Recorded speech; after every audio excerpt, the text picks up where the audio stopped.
இன்னைக்கு வந்து Saturday morning routine பார்க்க போகிறோம். இன்றைக்கி வந்துட்டு மார்னிங் ஹாஸ்பிட்டல் கிளம்பியாச்சு. சித்தா வந்து வீக்லி ஒன்ஸ் போகணும் இல்லையா அதுக்கு. ஸோ இன்றைக்கி வந்து எனக்கு யோகா ஸ்டார்ட் பண்ணியிருந்தாங்க. அதை முடிச்சுட்டு நான் வந்து பஸ்லேயே வந்துட்டேன். அவர் ஆஃபீஸ் டைம் ஆனதுனால என்னை விட்டுட்டு அவர் கிளம்பிட்டார்.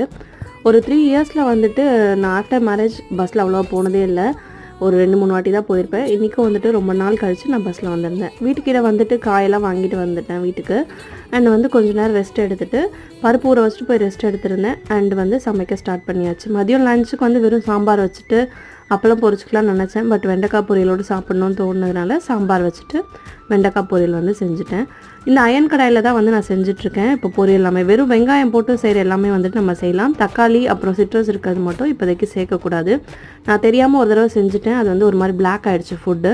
ஸோ அதுலேருந்து நான் அதை அவாய்ட் பண்ணிக்கிட்டேன். அகெயின் வந்து வாஷ் பண்ணி எண்ணெய் தடவி ஃபுல்லாக வந்துட்டு தொடச்சி வச்சிடணும். ஸோ அது அப்படியே மெயின்டைன் ஆகும். ஸோ சமையலாம் முடிச்சு எழிலையும் தூங்க வச்சுட்டேன் சாப்பாடு ஊட்டி. அண்ட் நானும் சாப்பிட்டுட்டேன்.